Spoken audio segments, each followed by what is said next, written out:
नमस्कार दोस्तों, भक्ति ही शक्ति में आप सभी का स्वागत है। दोस्तों, आज मैं आपको इस वीडियो में लड्डू गोपाल की सच्ची घटना की कहानी बताने जा रही हूँ। ये कहानी राजस्थान की रहने वाली एक लड़की की कहानी है। उन्होंने यहाँ पर अपना नाम बताने के लिए मना किया है, इसलिए मैं उनका नाम यहाँ सुधा के रूप में रख रही हूँ, जिससे आपको ये कहानी सुनने में आसानी होगी। दोस्तों, सुधा नाम की एक लड़की की ये एक सच्ची कहानी है, जिसको जब मैंने सुना और जब मैं आपको बता रही हूँ तो मेरे रोंगटे खड़े हो रहे हैं और एक रोमांच पैदा हो रहा है कि अगर सच्चे मन से, सच्ची श्रद्धा से हम अपने भगवान को, अपने इष्ट को पुकारते हैं तो वह अवश्य आते ही है। वह चाहे किसी भी रूप में आए, लेकिन वह हमारी सहायता करने के लिए जरूर आते हैं। यहाँ सुधा जी बताती है कि वह लड्डू गोपाल की बचपन से ही सेवा करते थे।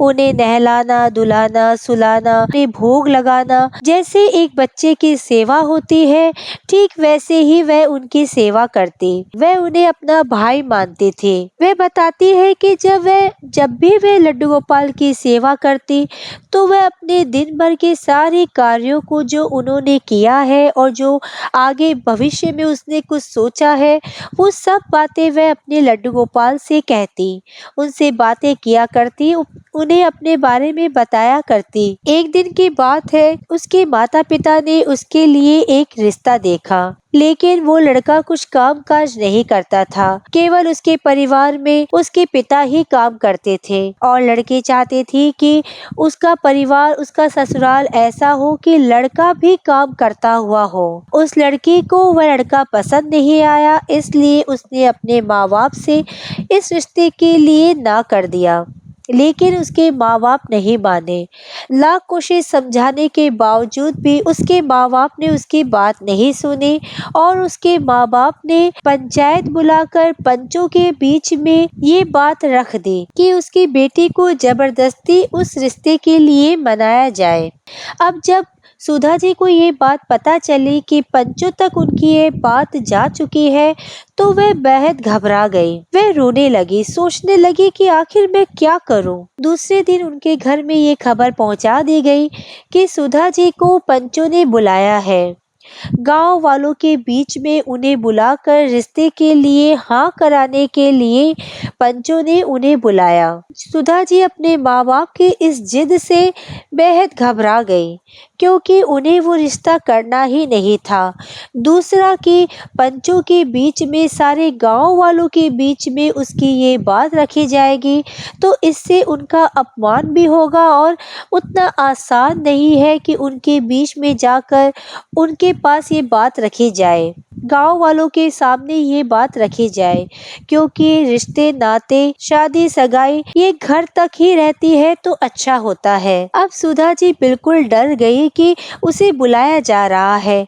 बार बार बुलावा आ रहा था कि पंचायत में पंच लोग, गांव वाले उनका इंतजार कर रहे हैं।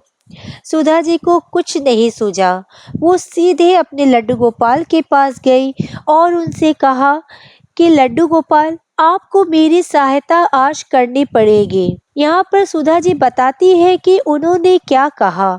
उन्होंने कहा कि जिस तरह से आपने द्रौपदी के लाज की रक्षा की, आज उसी तरह मेरी लाज की भी आपको रक्षा करनी होगी। मेरे लिए आप कुछ ऐसा करें कि मुझे पंचायत में जाना ना पड़े, गांव वालों के बीच भी ये बात ना पहुंचे और मुझे जलील ना होना पड़े। वो लड्डू गोपाल को पुकारती रही, जय श्री कृष्ण, जय श्री कृष्ण।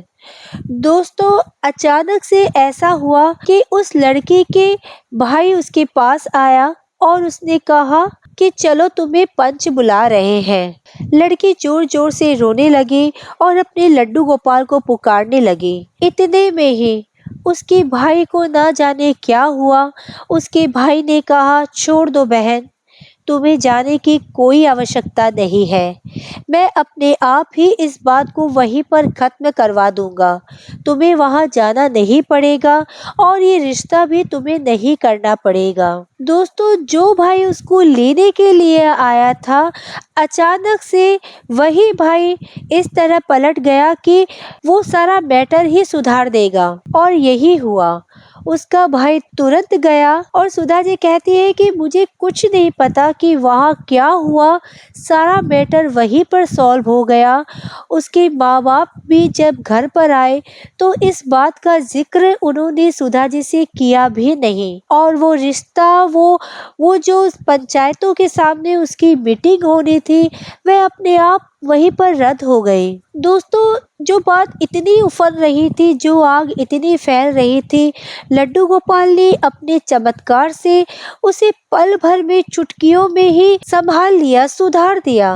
ऐसा होता है भक्त और भगवान का मिलन। ये सुनने और कहने से ही कितना रोमांच हो रहा है, कितने रोंगटे खड़े हो रहे हैं कि यदि सच्चे मन से, सच्ची श्रद्धा से हम अपने भगवान को पुकारते हैं तो भगवान दौड़े दौड़े अवश्य आते हैं। वो अपने भक्तों की पुकार सुनते हैं। सुधा जी ने जब अपनी ये कहानी बताई तो मेरी आंखों में आंसू आ गए, और भगवान के प्रति जितना विश्वास, जितनी श्रद्धा थी, वह और भी बढ़ गई। इसी तरह से दोस्तों, अपने भगवान पर पूरा विश्वास रखें, सच्ची श्रद्धा रखें। भगवान हमारे लिए जो भी करेंगे अच्छा ही करेंगे। आज के वीडियो में बस इतना ही। अगर आपने मुझे अब तक सब्सक्राइब नहीं किया है तो सब्सक्राइब जरूर करें। कमेंट और लाइक करना ना भूलें। इसी कामना के साथ कि आप हमेशा खुश रहें, स्वस्थ रहें। नमस्कार।